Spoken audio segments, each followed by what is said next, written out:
Setelah 3 game, Indonesia sekarang berada di tangga ke-5 selepas dirompak wasit semalam. Patutnya nombor 2, bai. Dirampok. Sekarang dekat nombor 5, jadi ada yang tanya saya, "Bang, boleh layak lagi ke Indonesia ni ke Piala Dunia? Masih ada harapan lagi ke?" Okey, relax, bawa bertenang. Okey, kita Saya dengar. akan bincangkan pasal benda ni. Sebelum tu, korang yang minat konten-konten sepak bola, tekan dulu butang follow. Dah tekan? Mantap cuy.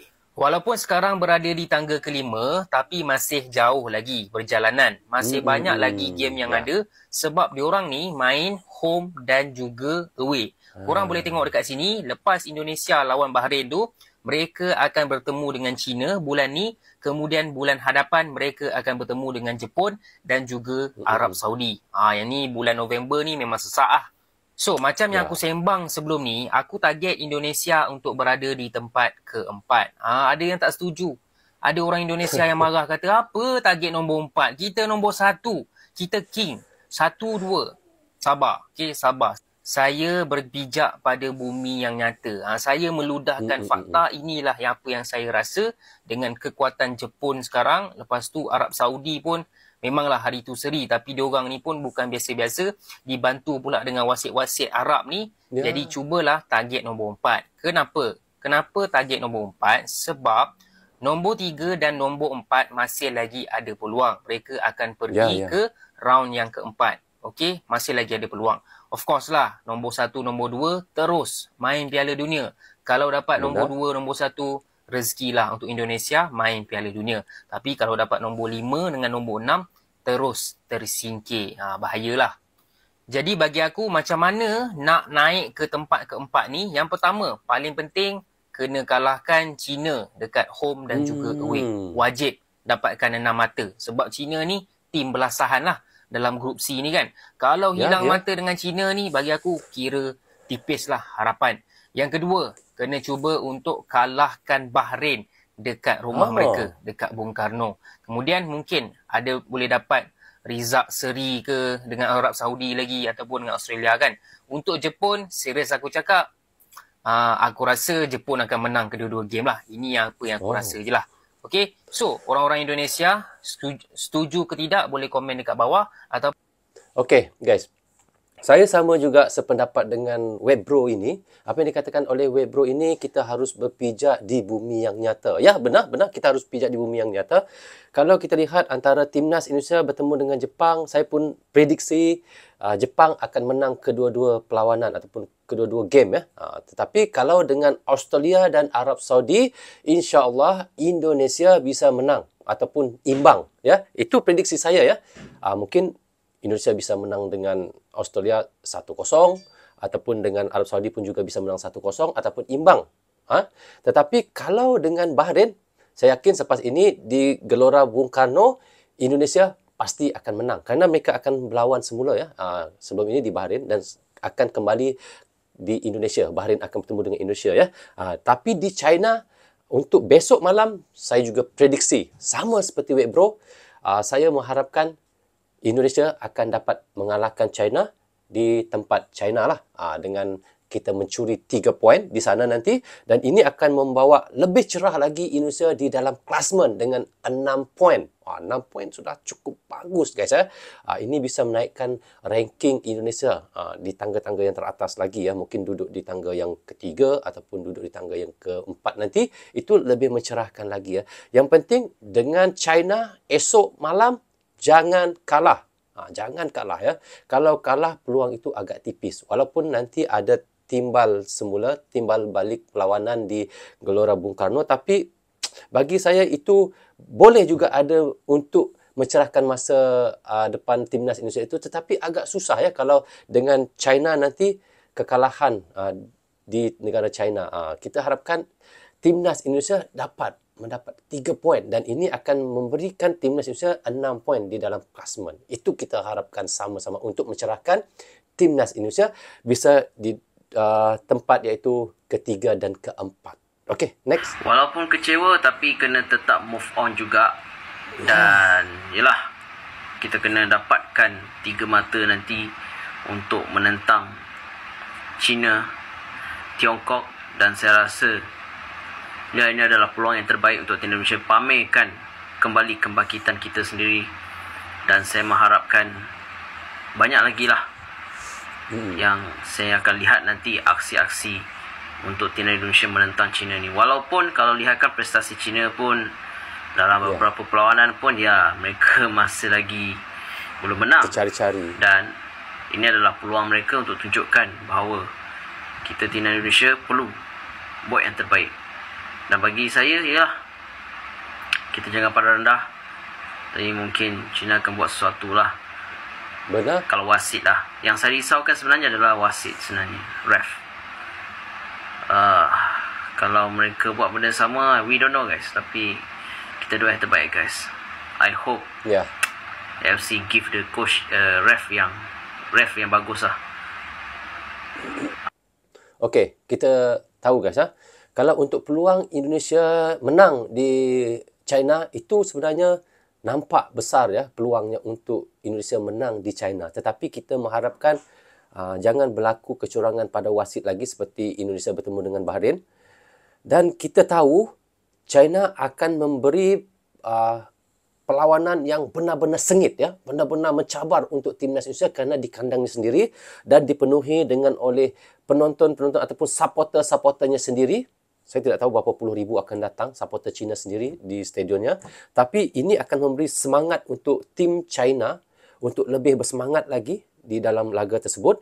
Dan kita tahu ketiga perlawanan China sebelum ini bertemu dengan Arab Saudi, bertemu, tidak salah saya, bertemu dengan Jepang dan bertemu dengan siapa lagi ya? Semuanya ketiga-tiga perlawanan itu kita lihat China telah kalah ya, tidak ada kemenangan yang didapati oleh China ya. Semuanya kalah ya. Jadi kita tahu pada malam Selasa nanti China akan memberi perlawanan yang begitu sengit untuk mereka mendapatkan poin juga.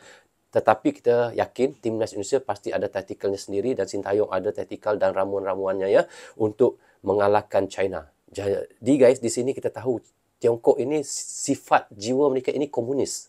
Mereka akan sanggup buat apa saja untuk kemenangan di dalam laga tersebut. Harus timnas hati-hati ya. Piala Timnas Indonesia dapat satu lagi pemain antarabangsa. 2 hari lalu media sosial meletup apabila Kevin Diggs dilihat tiba di Jakarta. Dan baru beberapa jam yang lalu dia bersalaman dengan Erick Thohir. Jadi Sintayong akhirnya mendapat 4 pemain yang dia idamkan sejak sekian lama, iaitu Miss Hilgers, Sandy Walsh, Jordi Amat dan kini Kevin Diggs. Ini semua adalah jasa Erick Thohir. Memang cepat dan cekap buat kerja. Respect. Sangat suka bagi negara jiran untuk mengejar Garuda sekarang. Apa benda ni weh? Bagi rakan-rakan yang tidak mengenali Kevin Diggs, dia mempunyai banyak pengalaman bermain di Eropah untuk FC Copenhagen. Dia menentang banyak pasukan yang kuat termasuk perlawanan Champions League musim lalu di mana Copenhagen menewaskan Manchester United. Pemain berusia 28 tahun ini mempunyai darah Indonesia daripada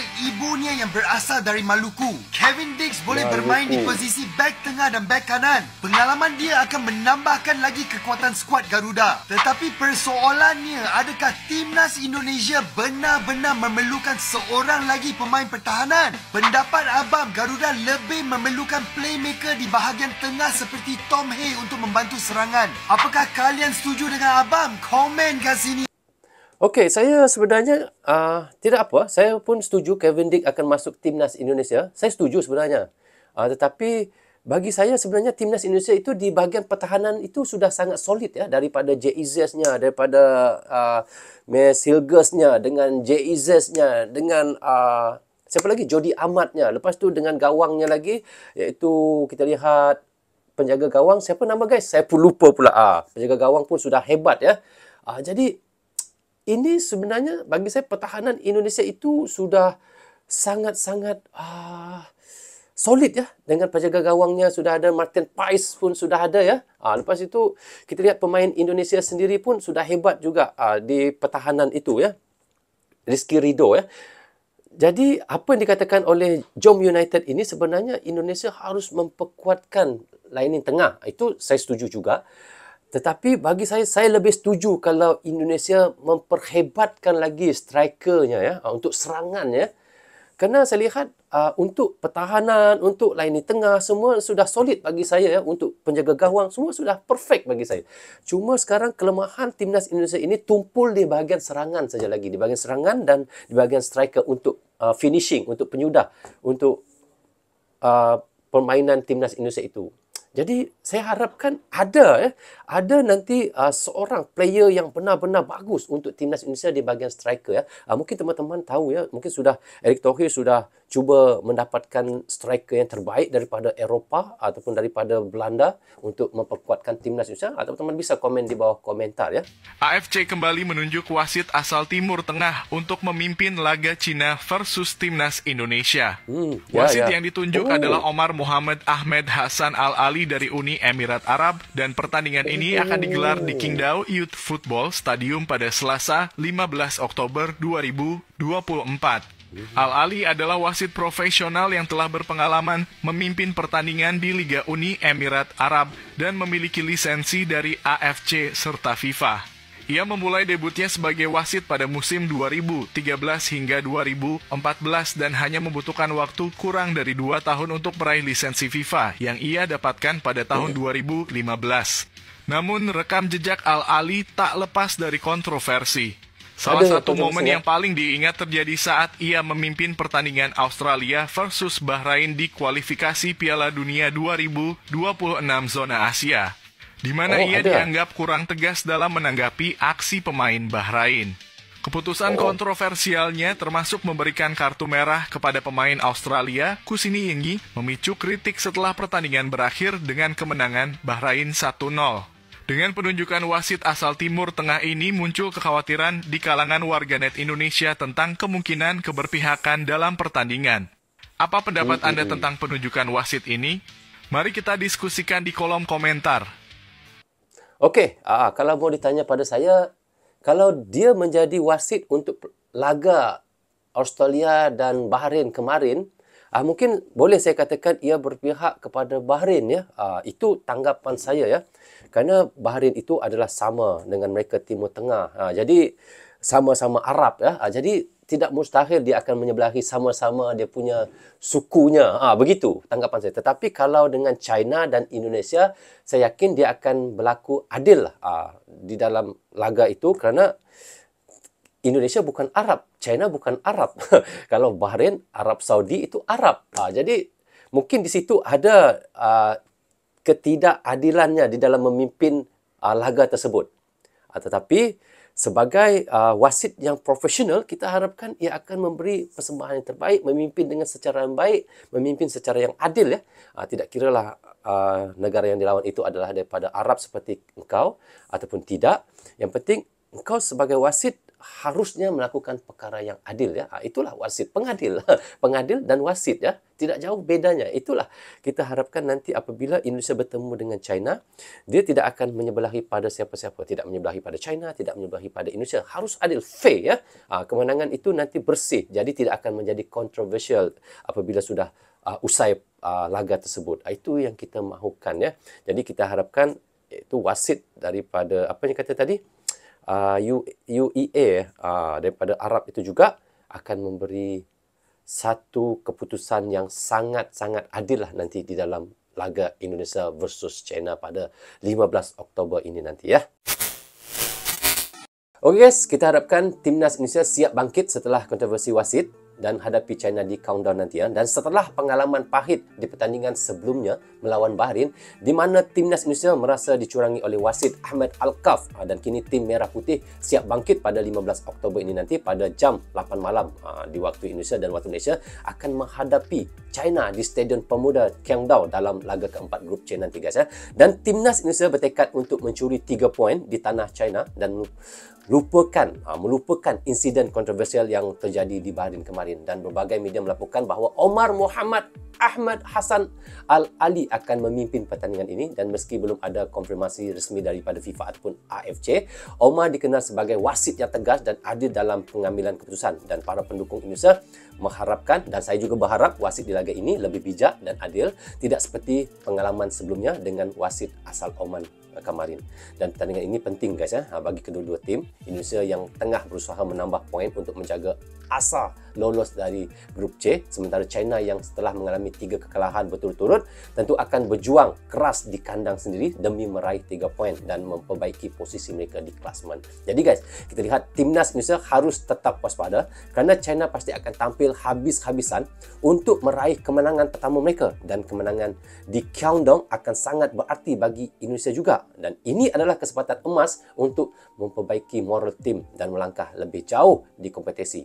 Jadi guys, kita lihat ya juga para pemain dan pelatih diharapkan telah belajar dari kesalahan di laga sebelumnya dan siap memberikan yang terbaik melawan tim China yang juga dalam kondisi yang tertekan. Jadi semua pendukung timnas Indonesia tentunya berharap yang terbaik. Kita harapkan bahawa di bumi China nanti Garuda akan terbang tinggi dengan kemenangan yang membanggakan, mendapat ataupun 6 poin keseluruhannya.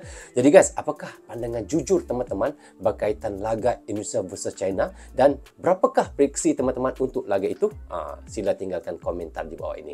Guys, rasanya sampai di sini saja untuk reaction kita kali ini. Apa pun saya ucapkan terima kasih kepada anda yang sentiasa mendukung Brozo Channel daripada dulu hingga sekarang, dan bagi teman-teman yang baru saja hadir, jangan lupa klik butang subscribe dan klik tombol lonceng, tanda dukungan teman-teman kepada Brozo Channel. Yang baik semuanya datang daripada Allah SWT, yang salah dan silap datangnya daripada saya sendiri. Assalamualaikum, goodbye, bye-bye.